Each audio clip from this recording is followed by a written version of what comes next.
Good afternoon, everyone. Welcome to Influence on the Couch. We're back here once again for the part 2 of our exclusive interview with Sted Wallen. Whoop, whoop.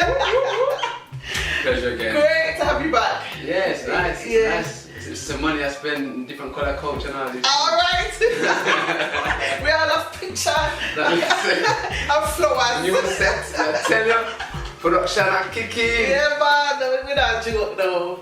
Big things are going on. I like it, man. Yeah. I like it. That's good, that's good. Welcome, ladies and gentlemen. We're here inside Story now, looking back at the fun day at the park. Over to you, Mr. Terry. What was it for you? You know what, it was a bittersweet day. You know, Yeah. It's, but overall, the weather wasn't perfect No. for Birmingham Sports and culturally. Yeah. But it was a good day in terms of actually delivering the event. Mm-hmm. And a better day in terms of like people actually turning out. I mean, that was touching. That was, you know, when you live a life of gratitude and you appreciate what other people do. It shows, didn't it? Yeah, man, it shows. And you know, we had the numbers turn out, and it was raining because it rained up until about 4 o'clock. This is the thing, because when I got there was only for people. Yeah. And it was pouring through the day. You know, and I think culturally we tend not to stand in the rain anyway. You know, I've been to festivals like B2000 and all of the festivals, Yeah. and you know, other cultures don't mind. They will put on their wedding. They will stand up and get drenched in that rain. Put on their waterproofs and put on the willies. and the tent. Uh-huh. And sit in the tent and watch the show. But culturally, we just don't stand in the rain. No, because over here. Yeah, oh, yeah. We don't want to catch cold. That's again. So I think, but you know, considering the weather wasn't great, you know, people still turned out. Yeah. You know, and we had a fantastic day. The gospel explosion stage. And that was Fantastic. Yes, it was. So yeah, man, I'm pleased with it, and I'm sure my brother Sted is pleased with it as well. Yeah, I remember like, because we went to like the different stations then, for want of a better way of putting it, but you know, the different sound systems and things and activities and the food, of course. Yes. And when it got to the bit when it was the tribute, you know, for Sted, and it was quite dull and raining on and off and raining a lot before. But the minute that finished Sun the came presentation, the sun, I was like, wow, he is definitely looking down and proud of this number of people have moment. messaged me about that, you know, and recognised that, you know, as we're doing the tributes, the sun starts raining, it came out. and the sun came out. Yeah. So, you know, we know the powers at work, you know. The man upstairs doing the work. Yeah, definitely shining down, because that was so noticeable, the difference in the weather. Yes. And even to after you've done the tribute now, the cricketers were able to, they wasn't able through the day, but after the tribute. So because of the bad weather, there's conditions in which you can play cricket, which you can't, obviously for health and safety reasons. Yeah. The ball's a tough ball and it's tough, hard, not a great cricketer. As you know. That's it. Not a me. Yeah. So there's conditions, and they went out and the umpires tested the pitch and so on, and it wasn't suitable to play.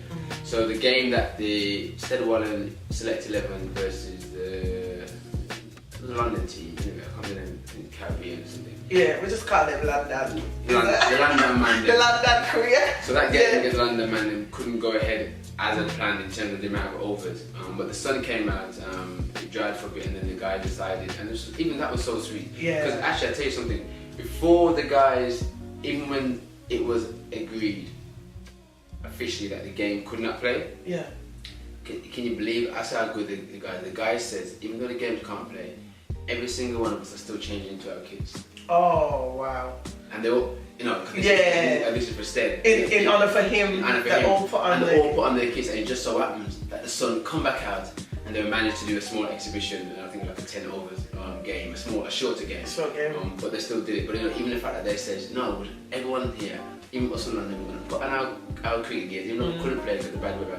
We're going to put on our cricket gear, and we're just going to be here in our cricket stuff for Sted. Beautiful, yeah, absolutely beautiful. Because they could have just come and said, well, we can't play, so they're just staying there on. Exactly, yes. Yeah, but in honour of him, the man himself, man. They put on this. And what I found really touching as well, you went and did the first bat with a ball, and you did it. Even though you're not a cricket man, you know. I'm far from a cricket man. And I hate it though. Yeah, that's what I'm saying. You know, that moment, that I got from, I've been invited to Australia. To play cricket? In honor of my brother Sted. No, this is good. There's a team in Australia who honoured Sted when he died. Right. They all wore black armbands, and he was very familiar with the team and the team captain. So when Sted had died, the West Indies cricket team themselves were playing over here. From Australia? No, the West Indies cricket team. From here, yeah. No, the West Indies from Jamaica, from the Caribbean. The West Indies cricket team. Duh, of course, yes. So, I got there. Yeah, but the West Indian cricket team from the West Indies were playing in the UK. During the game, start the game, they all wore black armbands in memory of Sted, and let them in silence. And the same thing took place in Australian time. Fantastic. For Sted as well. So the organisers from the cricket team in Australia invited me out because they wanted to do a Sted Wallen Cup next year. What? So preparing for that? I accepted, even though I got on and look on the flight and look like it's going to take me 10 days to reach. Oh my goodness! And it was he had set me like a schedule of how the day would go. Right. And that was how he says that the ceremony opens. That Just like that. I've got to done something with cricket gear. And open the ceremony, the bowler first bowl at me. Oh my goodness, so this is your practice run then? So be it. So when they said that's how I did Australia, as they were opening the ceremony, I put it to Ethan Gordon and stuff at the Hands of Cavaliers. Yes. And I said, yeah man, let's just open the ceremony formally, like, you know what I mean? So I said, oh yeah, I'll do it. And I've never worn cricket gear before. Before this time? Never ever. And Sted knows about me in cricket, you know, I always turn my nose up, but I just do it for the love of my brother and for the Of course. So I put it on the cricket stuff. Look how I'm now, like. No man, I helped me to come and feel the ball. And he said to this boy, you know, this ball's tough like rock. So I put it on and the ball the first ball, and I thought, alright, let me just try a team. Steve Stevenson is the captain of another cricket team. Yeah. And he's like a manager, and he's very, very high within the cricket.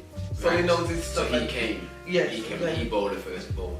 Whoa. And yeah, man. And you hit the ball. Why you want to see me step back and like me do the ball? If you watch the footage, I'll show you that somewhere. If you watch the footage, I've got it. Yeah. If you got the bits before I hit the ball, there was someone showing me off of what the bat. Come here, hold it like a tennis me. Yeah. And like I said, no. There's a different way to hold that particular bat down or whatever, so and such, and I have to stand and Yeah. So I did it, and the ball come to me, and I just think like, just you know, like I was at school, like Ron does. Yeah. And just lean back and go so whoosh. Whoa. And I hit it, and I was shocked. But, you did it, man. Big props. That's I didn't do that with support. Yeah. That's a wonderful moment, though, isn't it? Yeah, man, it was a good moment. It's like you won't get that moment back, yeah. you know. You and can... the sun that I shine too. Like. Yeah. And when you do stuff like that, if you're in touch with your spirituality, when you kind of have a sense of that. I automatically just thought, Sted just smile at me. Yeah. So like, it's almost like you could feel it. Yeah, I could feel like Sted saying, is that you know, you're really gonna put on the thing and you're really gonna lick the ball? Yeah, and you lick the ball. Because prior to that, it would have said, he's gonna miss it. You know, so, yeah man. It was proud. Proud moment for me. Yes, it's a very, very proud moment. Yes. To know that you did it. I did it. You not only try it, you know, but you did it. Right. So it's fantastic. So when you show the footage, yeah, can you make sure it's in slow motion, and you show the same thing twice. What was it? So rewind and come again. Yeah, so people can see my cricket movements, like how I step back. Yeah. You know, so that's gonna be slower. You remember the athletics back in the day? What is slow? Okay, just for you, you know, exclusive knowing all. I'm saying this, I gotta make sure the editor can do it, but I'm sure he can. Oh yeah. Because he's a genius. So yeah, so you want to play back twice. Alright. But we show the footage. So be it. Wonderful! Because it's nice that you're able to come back and feedback from the first show, you know, when you were preparing for this event to now having actually put it on and it being such a successful day. It's a lot of work. A lot of work goes into it, so you kind of sense of relief when it's all over, you know, you can move on to the next thing. Yeah. So once you work ties for like 6 to 8 months, you know, a lot of paperwork, a lot of behind the scenes stuff when you do a public event like in the park. Yeah. So once it's all over, you just kind of breathe again and says yes, and that's over, you know. Yeah. Pay the bills, so People on the cheers, yeah. Everybody get what them forget. Everybody get what they forget. Yeah. And then you can just sort of start planning for the next one. Yeah, and you were saying that you've got lots of other things coming up as well, like the Sted Wallen Foundation and different things. So much stuff. There's actually there's some things that are already organised. Yes. Not by myself, but by other individuals, other organisations, which have asked me to support them. That's brilliant. So which I'd attach sort of Sted Foundation bit to it. Yeah. Like cricket related, and there's some stuff that I'm doing abroad, so I'm flying there in about 2 weeks. All right, so it's good that we caught you right now. Yeah. I mean, everything, man. I know. That's be a live feed next time. Yeah, that's to be. We're phoning Terry from Australia. Whichever part of the world you'll be next time. And the beach. Yeah, it'll be like a live call. And a little mocktail on the beach. Yeah, floating. Of course. So there's quite a few little things in the pipeline. Yeah. That we're planning. The foundation will be doing lots of different things in the community. And around supporting young people, supporting disabled cricket. This is good. Empowering, mentoring. So there's quite a few different elements of the foundation. Yeah, and it's all in inspiring people and helping, building, different. So you've got the mentoring. Yeah. So which it's is not specific to sport. Even though sports was my brother's bag. Definitely. He used sport as a tool. So even though sport was his bag, but he used sport as a tool to do other things. Yeah. So which was around mentoring and empowering and supporting and so on. So those elements of what Sted was doing will still be continued. Yeah, which is amazing because he knew what he used his passion then, what he loved to do, as he said, as a tool to then inspire, mentor, know. So there's like different pockets coming from one thing. So we can use whatever gift we have, whatever talent we have, whatever we love to do, and use it, channel it in different ways to reach different people. So you got the mentoring and you got the young people as well. And that's interesting because it's not just mentoring and young people together. Right. It's two separate something. Exactly. Because it's not always just the young people that need. It's the words of mouth. Some big people need mentoring too. We all need guidance and support, and we can always all latch onto words of wisdom and words of encouragement. To improve, innit? It's not support is not age sensitive. Which is where a lot of the time it's focused on. And then, but. It goes in levels, doesn't it? Because you've got little ones, you have teenagers, you have young adults, middle-aged, old people, and everybody needs guidance through the line, But if the young person doesn't get the guidance here, they become a middle-aged person who's fumbling around and can't reach back and help the young people behind. Some do. Some find their way and learn through mistakes and things, but a lot of the time the same mistakes keep repeating. In life. So when we can find something constructive, places that give mentoring and help to different age groups, it's a fantastic work. Sure. It's a fantastic work. Yes, Mr. Terry. Yes. So you're flying out in 2 weeks' time? Yeah, I got one and few things to do abroad. Business-wise and to rest. Take a look up here. I kind of think sometimes just need to rest your head and gather your thoughts back together and get myself back on a good spiritual and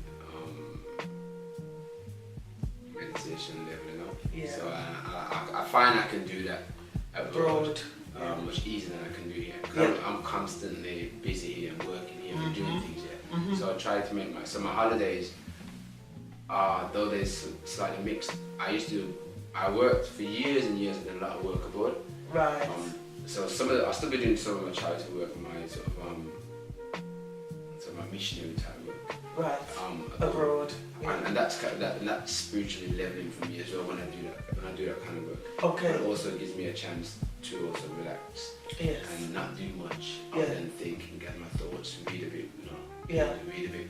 Recuperate kind of thing. It's hard to do when you're here because you're constantly going. People wanting you. Everybody's needs you for different things. Whereas abroad, I can turn my phone off and I can simply just who needs to contact me knows how to contact me. And that's it. And the rest of the world is simply has to wait. Wait till you return. Because you need to find time to.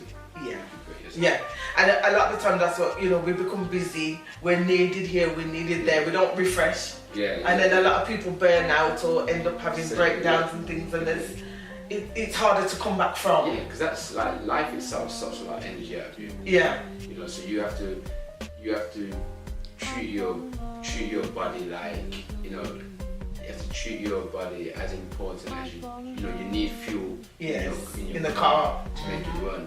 Yeah. So you need to refuel your body Yes. in order for you to make it keep going. And your mind. And I think everyone deserves to take a little break. And refuel.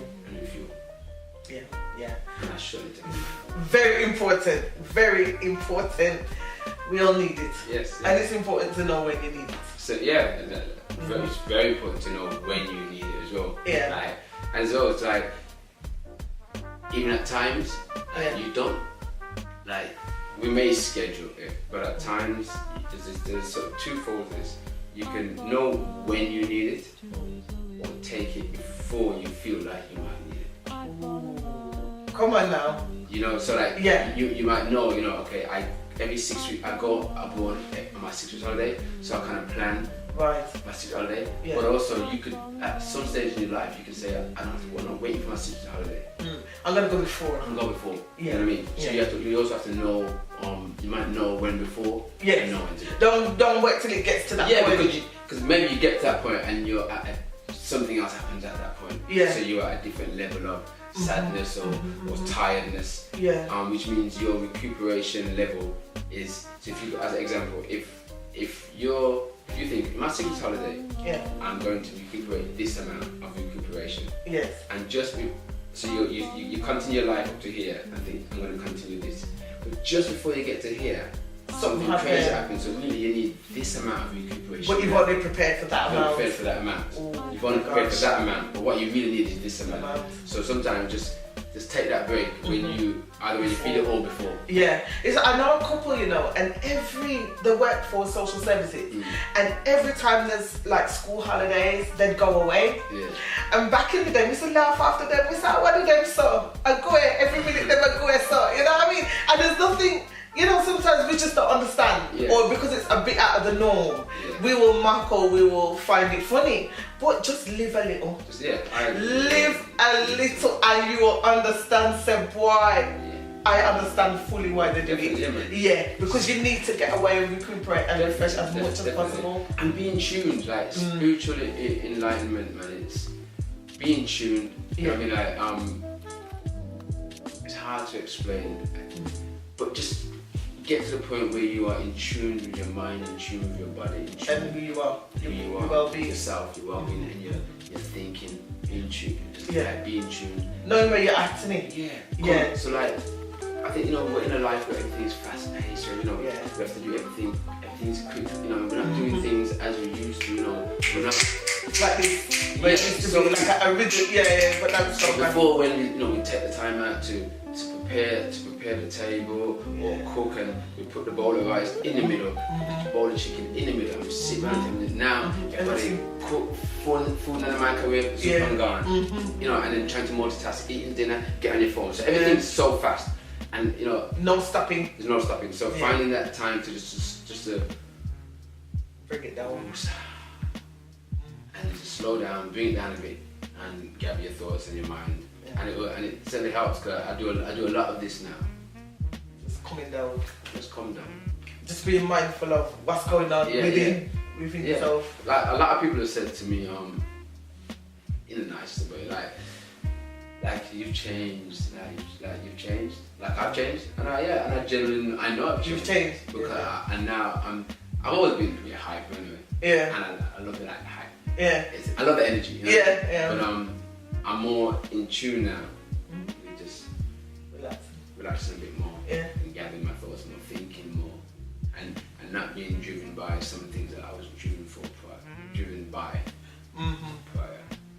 I'm driven more by my spiritual sense. Right. Than I was before. Yeah. So you mentioned changing from how you were before to now, and you think a lot more. You're not so hypey. What kind of things used to drive you before, and you know what I mean? What used to just get Terry going? I've always been driven by business. I've been driven by money. I've been driven by success. I've been still driven by family and I've been driven by parenting. You know what I mean? Like fathering is the best thing I believe I can do. Oh, that's what I think I do best. Big hand. It's rare you hear that. That's what I think. In this day and age. I think that's where my strengths lie. Relationships. Different Getting kinds, there. Different kinds. You know? But I think so. Parenting and that drives me. But things like where I was really driven by not by greed, but by business and being successful. I'm still driven by it, but it's kind of different levels now. It's secondary to other things. It sounds almost like your priorities have kind of. I think it probably have changed in them. And sometimes it takes pain for that to happen. Sometimes it takes change. And sometimes it's just a point when the Almighty just knocks on your door and says, Terry, I'm sensing that you're ready for me. And I'm ready for you. You know, when you go through change in your life. Yeah. So like now, my priorities are just changing. I just change it. Yeah.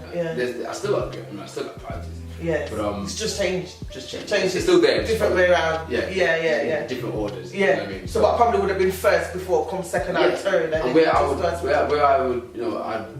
I'd brought my neck to work and make that extra dollar, do that extra business, blah. Not that important anymore. You know, it's more important to me that I'm chilled, that I'm calm, and that whereas I'd rather go and sit down with my mum for 2 hours than go and sit in a business meeting just make the extra money, because making the extra money is not going to make my mum any better or feel any better that day. You know what I mean? So my priorities have just changed. And it's valuing the time, valuing the people we have. So like you said, sitting down with your mum for an extra 2 hours instead of making that money over here. Because money, you can always make money. You can always arrange business meetings, but mum, her time is valuable. Very valuable. And I noticed you said making her happy for that day. A lot of the time we don't even think that what would make this person happy in the day, or what can we do to make a difference. You've got to get to a place of selflessness. So just thinking of others. And I say I always say, and I have to thank the people that didn't give up on me when I almost gave up on myself. Amazing. You know what I mean? I genuinely have to thank them. There's not many of them, but those who exist and they know who they are. I don't, they know who they are. I have to thank them, those particular individuals that didn't give up. That never gave up on me when I was close to giving up on myself. So. And that's important as well. Because if we can be that to somebody, it's easy. A lot of the time, make them go out, and if they want to kill themselves, make them kill themselves. If they want, and we use that as a like an excuse, as you will, to just not get involved or not help. But if you can see past someone's, state of hopelessness in that time, because we can all reach lows. We can all reach down times where we think we're not going any further, or there's nothing left, or there's no hope. If somebody, even one person, listeners, if you can be that one person to somebody else in their time of need, you've made a difference, It's true. You've made it for someone like Terry to come and sit on the couch and thank those people who never gave up on him. When even this a big man, Terry, For those of you who don't know who Terry is in the community, this a big man to come and sit on the couch and say, those who I was gonna give up on me. I like how you call me Terry. No, that's cool though, because But when we forgot. No, that's the codependent codes. And that's how it's supposed to be compatible. There's other people, other members of your production team would also call me Terry because they know me as Terry. But for those that a lot of people know me as Terence. But please tell me. No, you stick to Terry because you are you. Yeah. But I mean, like, it's that level of people knowing me then and people knowing me now. You know what I mean?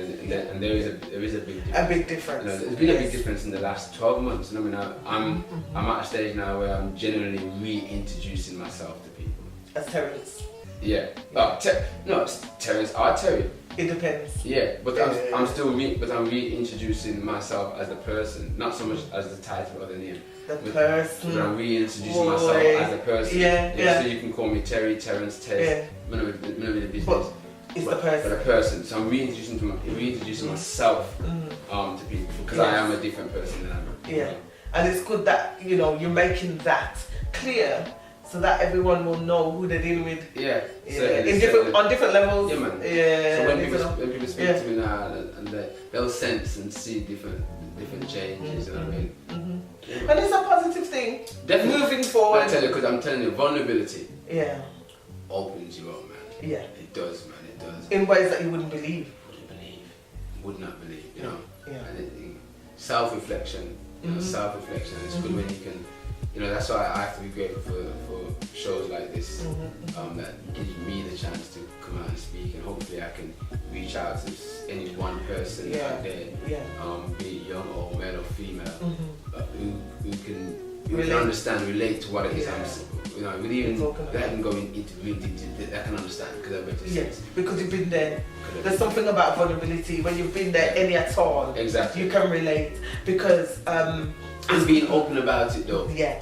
Most mans are not going to be open about ever being vulnerable. Yeah. You know what I mean? Yeah. And this is leading me to where I was going, because on the show the last time, and you were vulnerable, openly vulnerable, and you're speaking about the loss of your brother and how you needed counselling. Yeah.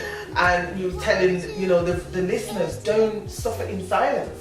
And it's so rare to hear that from a man, even to be vulnerable. And I'm not stereotyping, this is just, it is what it is, right? We're getting better as a nation then, as human beings. So more men are coming forward, but it's still a lot more rare. You often hear women say, don't suffer in silence, ladies, and this and this. But for you to come and not only be vulnerable, but tell others, don't suffer in silence. And after the show I had, there's someone who is quite well known, and he preaches all over the country. And he was able to share with me how much this show impacted him.